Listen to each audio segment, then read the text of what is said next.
Magandang gabi po sa ating lahat. Magandang gabi sa inyong mga students. So we are here. Ako po si Alan Ebro, ang inyong kasama. Kasama natin, yung co-host ko ay si Miss Janessa Sailin. So isa siya sa mga students natin sa Participatory Development Journalism. Hi, Janessa. Good evening po. Good evening, everyone. Welcome po sa ating journalism for tonight's episode po. Janessa, can you introduce kung sino ang magiging ating guest for tonight? Ayan, so hello everyone again. And it is my honor po to introduce our guest for tonight and ang unang talented and brilliant journalist na magbabahagi sa atin ng iba't ibang kaalaman patungkol sa feature writing. So, she is a graduate of the Bachelor of Arts in Broadcast Communications at UP Diliman, a former TV writer and producer in the following programs: the Was Up, News Comedy, Let's Go Youth Sitcom, Why Speak, Habang May Buhay teleserye in the year 2005 to 2007 at ABS-CBN. Next, she is also a former ad agency producer for TV and radio commercials in the year 2008 to 2012 at Dubai. She is also a TV writer and producer, a head of production and programming, Physic TV Health and Fitness TV channel in the year 2012 to 2017 at Dubai, and a TFC documentary producer and director in the same year. Currently, she is a content director for US-based digital agency and the Manila Bulletin lifestyle writer. Everyone, I am pleased to introduce to all of us our guest for tonight. We have Miss Jellyn Gueco. Good evening, ma'am. Good evening. Naririnig niyo ba ako? Yes. Yes po. Loud and Okay, clear. hello. Loud and clear. Good Hi, evening. Jel. So how are you, Jel? Ano ang ginagawa mo ngayon? Gabi na. Ganap. Oo, true. Gabi na. Okay naman. Medyo boring. Life of a writer. Nasa bahay, nagsusulat. Pero, okay naman. I just moved back to the Philippines last year. So, it was a bit of an adjustment for me. So, ngayon na medyo nakapag-adjust na ako. So, I'm doing well. Mm-hmm. So ayun, nabanggit mo na you just moved back to the Philippines, and nakita natin po sa iyong profile na ikaw ay nagstay sa Dubai and then sa Syria. For how long were you out of the Philippines? Parang since 2007. So, almost 16, parang more than 16 years. Mahina tayo sa math, so paki-calculate na lang. Pero matagal yung period na yun na I was away and I was living there. But what was a great experience for me was that kahit na I went abroad, I was able to practice what I studied for. So I was still in the advertising in the TV industry. So film also, I did some film projects as well. So at least kahit na I went abroad, I was able to practice yung career path ko pa din.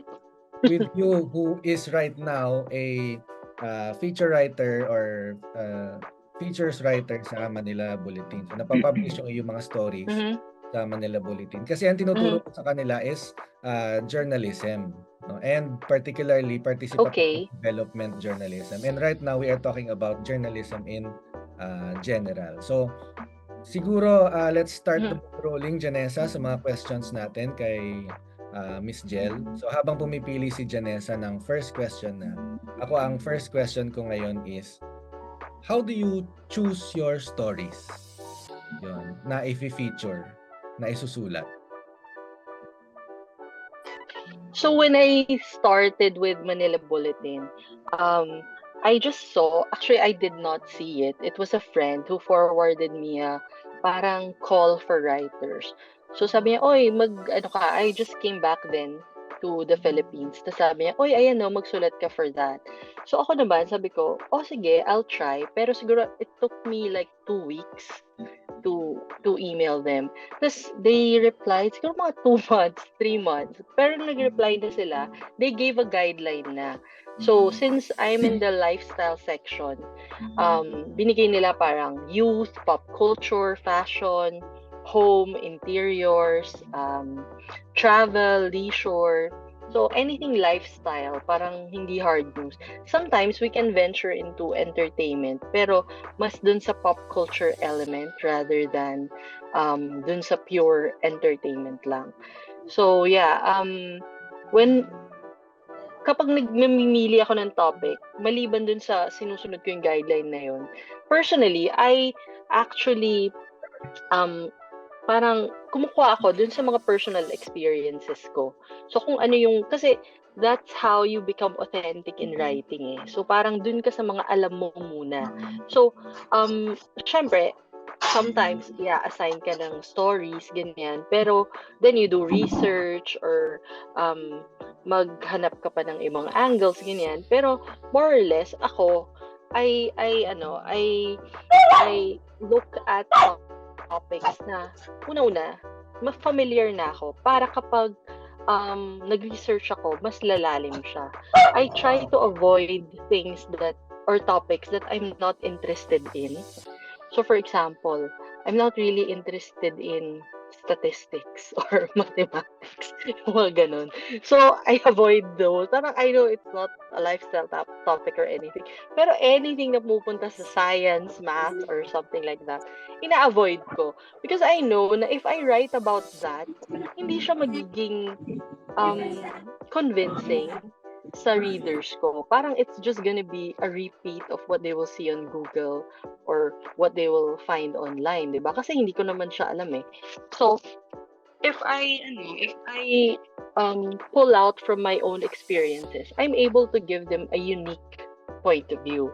So, for example, the first article that was published for Manila Bulletin Lifestyle was my article about living in Syria. So, and how I make Filipino food in Syria. The title of that is Making Sinigang in Syria. So, I'm sure, probably for most of you, I'm the first person you know who lived in Syria. Di ba? Malamang. So, parang, napaka-konti siguro ng mga kilala nyo na, uy, nakatira doon, tumira doon ng matagal, and how was the life there? Parang, it's still a lifestyle piece. You talk about food, you talk about your experiences with people, but it's a different angle sa usual natin na nakikita, diba? So, I wrote about that. So, yung mga personal experiences ko na yun, that's where I root my stories from. Ayan, Miss Jel, siguro sa question po ito from Janine Puyat. So, as we all know, syempre, feature writing is about being creative pero informative po. Paano nyo po siya napapag-drive? Paano po siya nagko-connect na you assure na it is creative while it is being informative as well? Ayan, Miss Jel, siguro sa question I do question anything po ito when I from write a Janine story. Puyat. So, Or as I we all used to know, be syempre, in TV before also. feature Whenever I writing produce is a about segment being or an creative episode pero of informative anything po. or I Paano write nyo po siya anything, the napapag-drive? first question I Paano po always siya ask nagko-connect myself na is you this assure na it is boring creative while it me is being personally, informative diba? as well? Minsan kasi, ipinipilit na I lang do natin na anything parang when I write a kahit story, na or I okay, used it's to be in informative pero it's TV so before boring, also. diba? So Whenever I I think produce to be a creative segment about or it, an you have episode to of find anything, an or I interesting write angle. anything, The first you have to question find I always ask something myself that would is this actually boring me? Interest people. So again, I'll come back to the first article, yung Sinigang in Syria. Not a lot of people like to read about war, for example. But as someone who lived there, I want to inform them how's the life there, how do people cope with war and chaos and having no electricity, di ba? Mga ganun. But how do you make them be interested, di ba? So obviously, we Filipinos were interested sa food. So, you find that angle na magiging interesado sila. That's how you make it creative. So another example, for example, another one is uh Pilates, for example. I did an article about Pilates. I've never done Pilates before. Pero I wanted to inform people na oy, okay to kahit na hindi ka athletic, okay to. How do you make it creative? So I talked about my own experiences na medyo pinagtawanan ko pa yung sarili ko na ay ang tamad ko, ay lagi akong nadadapa, pero na-amaze ako kasi na-achieve ko to. So parang you find humor in it. You have to have a mix of humor. You have to have a mix of finding things that are minsan viral. Meron akong isang article about the 299 engagement ring. So it was that one. It was honest to goodness list of rings, engagement rings, diba? But how do you find the hook? The hook is the viral 299 engagement ring news. So you find something like that, and how do you actually relate it to your readers, to other to Filipinos? So yun, I hope that answered your question. Okay, next question will be from me. So guys, habang sinasagot ni Miss Jellyn yung next question ko, you can raise your hands if you have questions yourselves, no? Para pwede na kayo magtanong mismo kay Miss Jell. So ang next question ko is, meron bang sinasabi sila na number of words? Kumbaga technical na to, ano? Number Yes. of words ba na kailangan i-fill? May kailangan bang pictures ka na i-supply, or paano? May yung mga technical requirements. In terms of number of words, from 700 to 1,000 plus, sandali lang or mga ganun, around that word count. Parang at least mga 700. So up to 1,500. Basta hindi mas siguro aabot ng 2,000. Yun yung guideline nila sa akin. Yung first article ko, nasa mga 1,000 plus words yan. Akala ko, when I was reading it, parang dun lang sa Google Docs ko, akala ko parang ang ikli lang niya. When I saw it sa newspaper, ay, ang haba! So ngayon parang, okay, iniiklaan ko na para, para rin kasi iisipin mo din, ili-layout pa nila yan with the photos, tsaka parang in terms of the paragraphs, hanggang ngayon nga, like for example, when I see this na parang, that could have used more photos, the airstrikes article, that could have used more photos, but I don't have control na over that. Pero yun nga, if you have personal photos to support personal stories, yun, I remember dyan sa Sinigang, they really messaged me na nag-follow up talaga sila, can you send more photos? Kasi syempre, you cannot really find stock photos of food, Filipino food in Syria, diba? So, but pero yung mga articles, like for example, the Pilates one, or the one where about the holiday, yung mga medyo generic lang, yan, they just get that from the stock photos. Yung sa parol, I actually went, yung cover photo na yan, dun sa parol, I asked my husband to stop by the bridge, kasi nasa sa Angeles City Bridge yan. So we really stop in the middle of the traffic para kuhanan ko yung picture na yan, because sabi ko, it would really support the article, diba? Then I really went to San Fernando, Pampanga to interview the parole master. So in-effortan ko yan, in short. Yung mga iba, tamang effort lang. Yung may mga stories na it needs you to really go on the field and interview, ganun. Yun. Pero meron din naman na parang yung mga rings na yan, we just pull them out from their Instagram and their Facebook. Ayan. So, para sa ating mga audience, open po tayo sa mga personal questions natin. But, habang naghihintay po tayo, meron pong question din. Ayan, first muna natin si Miss Kagatul. Hello po. Audible po ba ako? Yes. Ayan. Speaking of technicalities nga, naman po. Sa technical writing po kasi, di ba po, we follow format. Katulad sa news writing, may inverted triangle.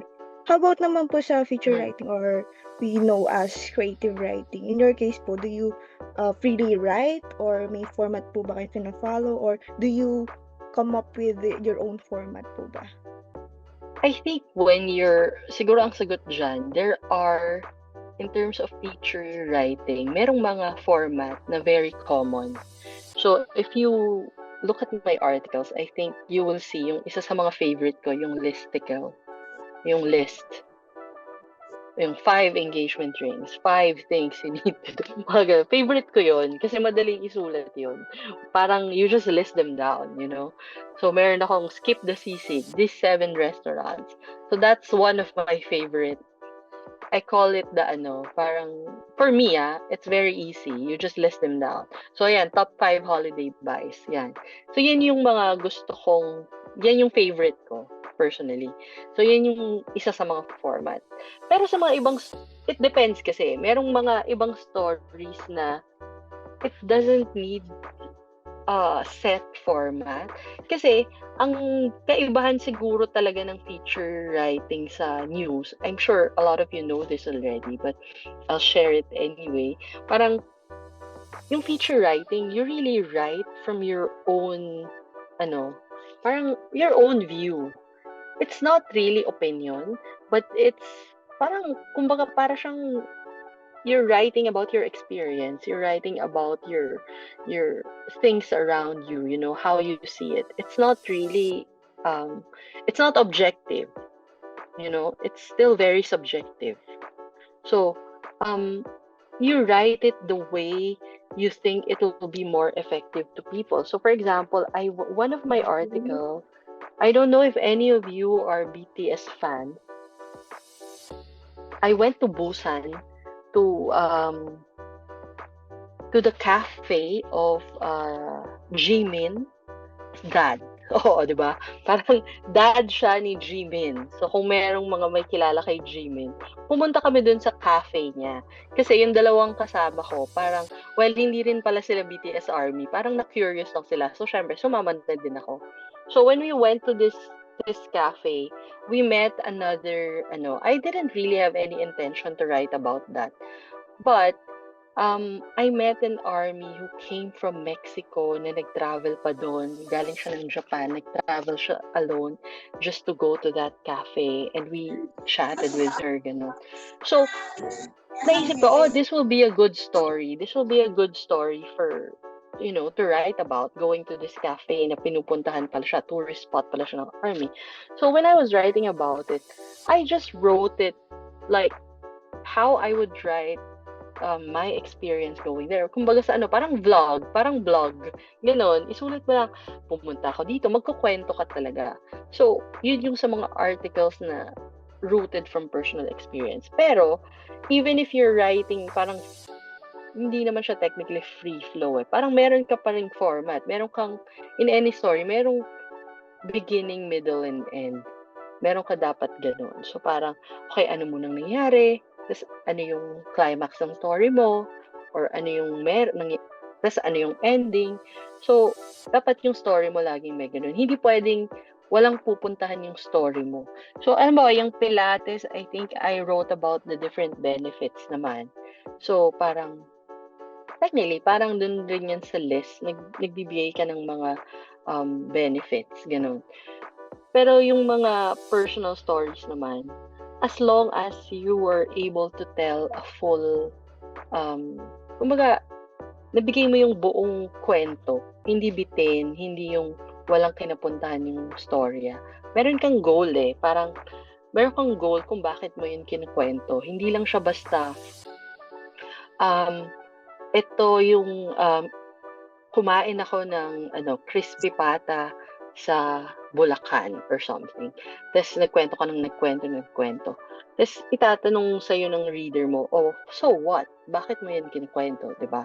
So dapat, clear sa'yo kung ano yung goal mo. Excuse me. Hello? Yan, si Miss Blessy po.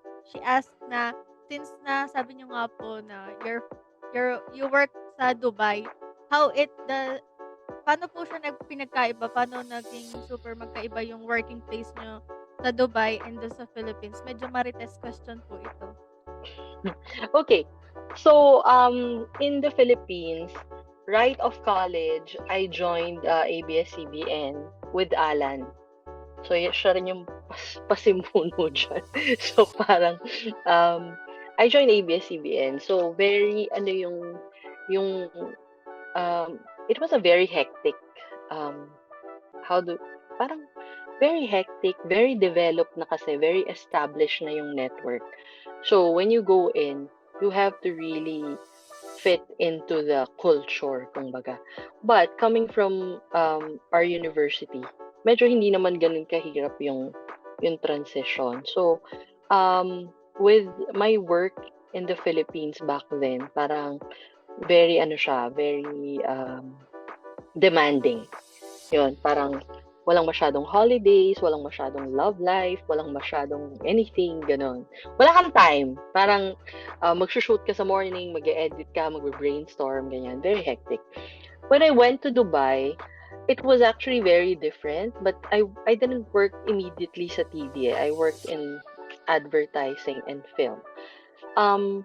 It was not as demanding on a parang level ng oras.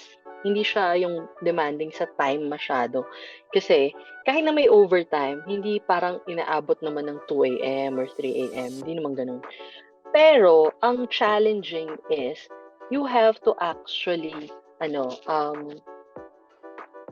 mag-adjust ka sa mga iba't ibang culture because Dubai, for example, is a very multicultural environment and it's predominantly an Arabic-speaking country. So it's very hard, especially for media practitioners like myself, to really break into mainstream media in the beginning, So, kasi mas marami yung Arabic channel. So, syempre, hindi naman tayo nag-Arabic. So, mahihirapan ka talagang mag-adjust. But even in advertising kasi, for example, tayo, American English tayo sa Pilipinas. Pero doon, mas ginagamit nila yung British English. So, you have to shift. Kailangan matutunan mo yung mga, instead na Z, S, yung spelling mo, yung mga ganun. So, mag-a-adjust ka talaga. And you also have to adjust with different kinds of people. But at the end of the day, in terms of work and in terms of na-appreciate naman nila yung as long as you're really good with your work, you're creative, ganun. Meron naman siyang opportunity to grow, to be promoted, ganyan. So yun, malaki yung difference na mas first class citizen tayo sa Pilipinas. Sa pagdating mo sa ibang bansa, mas parang second or third class citizen ka na, ganun. So, you really have to fight your way out of the jungle para to really stand out, ganun. Okay, coming from your experience doon sa yung pakikipagsalamuha sa iba't ibang lahi, did you pick up anything na in terms of style or sa pagsusulat na nakuha mo na from different cultures na ina-apply mo in your writing as you develop your writing? Yes, I think that's also one of the things na I'm very grateful for kasi having worked with different nationalities, parang makakakita ka ng iba't ibang styles, 'di ba? Na hindi lang isang style of writing. Ay, ibang-iba pala talaga sila magsulat. Ganun. Kasi syempre tayo exposed tayo dun sa mga American books, British books, ganun, mga libro, ganyan, or sa mga New York Times, mga ganong articles. Pero when you get to, yun nga, kung nakakasalamuha ka ng iba't ibang ganito pala siyang, something as simple as email, ha? Ganito pala siyang ng email. Pag pala mag-email, hindi lang siya sincerely, Jellyn, ganun. Pwede palang cheers, parang ganun, mga ganyan. Parang, I don't know, merong, kumbaga sa parang na-expose ka sa iba't ibang mga styles.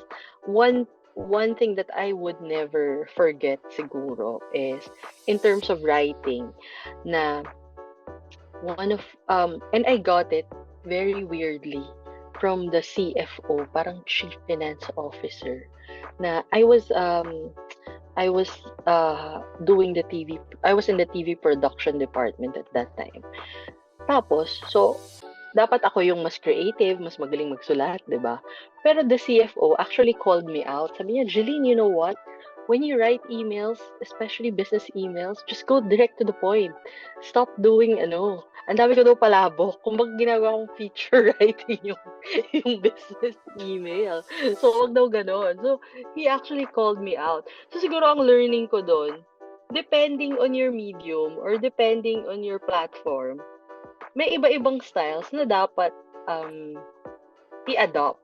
So, kung nagsusulat ka for Manila Bulletin Lifestyle, syempre, you can be flowery with your words, you can be very detailed, ganyan.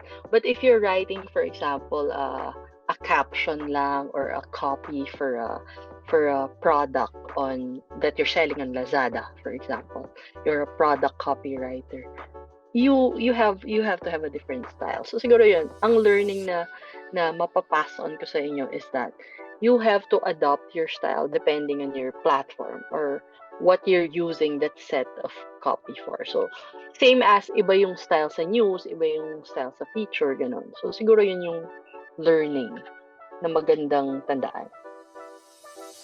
Next naman po is, nabanggit niyo po kanina na parang sinabi niyo po, parang ang pinakagusto niyo pong sinusulat is kung saan kayo nare-relate or kung ano yung mga bagay na hobby niyo or yung focus niyo po. Paano niyo naman po siya kasi hindi naman po lahat ng mga magbabasa is mahu-hook po dun sa kung ano yung gusto niyo. Paano po niyo pinagko-konekta yung gusto niyo po at yung gusto ng mababasa niyo? Okay, so that's a very good tanong. That's a very good question. So I think as a writer, there's no such thing as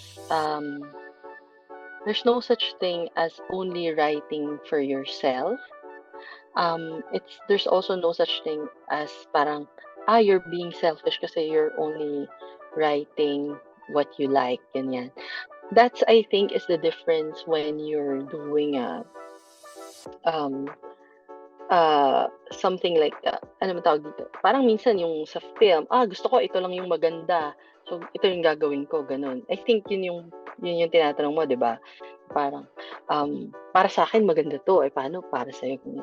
I think it depends din siguro kung ano yung sinusulat mo. Kasi for example, kung ang sinusulat ko tungkol sa experience ko in Syria, for example, I can write it in a way, siguro ang gagawin ko, ibabalance ko na, paano silang makaka-relate? Is it something intriguing? Is it something they've never heard before? Am I offering something unique? Siguro ganun ko siyang binabalance. Pero meron namang mga articles ako, for example, the Skip the Sisig article.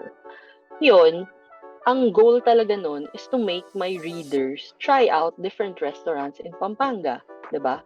So, and ako, yung view ko, ito yung mga restaurants, ganun. Ito yung mga restaurants na okay i-try. So, you balance it by siguro kung kumakain ako ng palaka or something, or yung mga lumilipad na insekto dito sa Pampanga, kinakain yun, di ba? Delicacy yun dito sa Pampanga. So, kung kumakain siguro ako nun, kahit kumakain ako nun, it's not something I would recommend. Parang iniisip ko pa din na merong, in a way, may konting mass appeal. Parang ganun. Makaka-relate ba sila ng slight dito? Pero, not naman to the point na sobrang common na yung kwento mo na wala ng bago. So, it's a tricky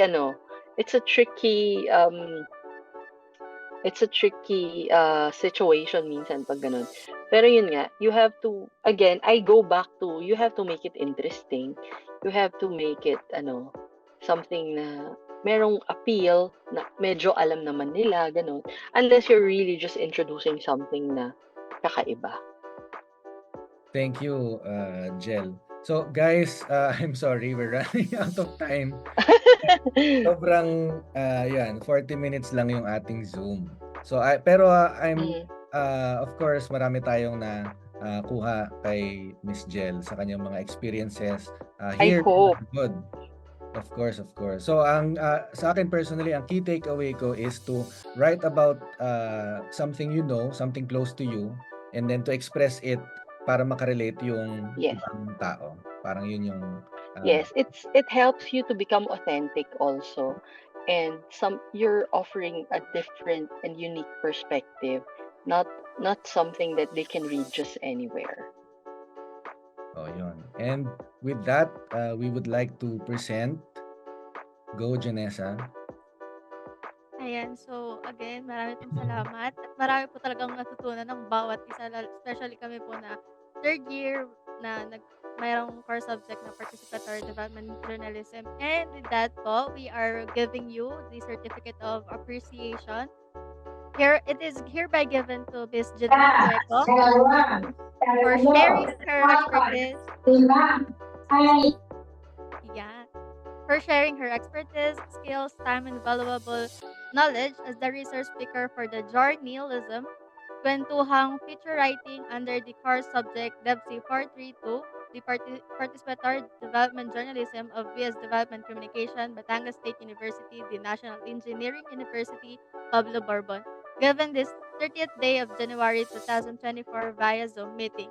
It is signed by our President of the Student Broadcasters of Development Communication, Ms. Jellyn Gueco, and to be followed of the signatures of Mr. Chester Alan D. Ebra, course instructor of the DEVC 432, and our program chair, Dr. Heidi B. Gonzalez. Thank you very much for inviting me. So much. Sana kahit pa paano you got something. Of course, super dami. So, yun. So, ito may 4 minutes pa tayo.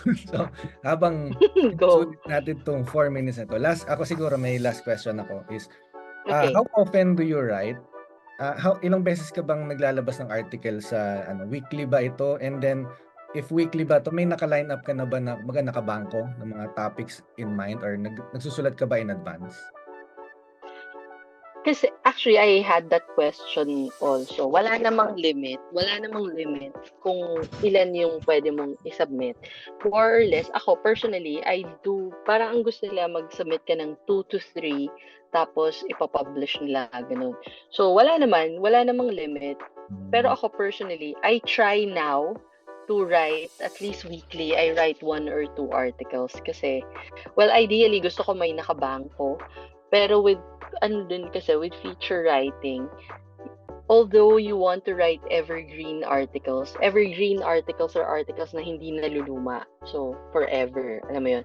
Pero for example, if parang yesterday I wrote something about Valentine's. So, parang sinubmit ko na siya today para kung ipapublish nila near the Valentine's Day, merong 2 weeks na pwede nila siyang i-publish, 'di ba? So, ganun. Parang medyo naman ako. Parang, for example, kung magsasubmit ka ng something about, yun nga, let's say, Mother's Day, hindi ko naman siya isasubmit on the same week, ganun. Medyo i-advance ko siya. So, in terms of nagbabangko, ganun lang. Pero, wala naman akong, well, ideally, gagawin ko yan, Alan. Tatry ko ng magbangko. Para magsisend na lang ako. Pero ngayon, parang ang average ko, kasi ngayon, nasa mga around 13, 14 articles. So, parang gano'n. So, mga twice a week, ganyan. Wow. May lumalabas. Twice a week, tapos 700 to 1,000 words na articles. Sabi. Ayun. So, okay. And so, with that, maraming salamat sa iyo, Jel, for giving your time. Thank you, Alan. Your expertise para maibahagi sa mga kabataan ng mga pag-asa ng bayan. So, yun. And, yun na. And with that, thank you very much.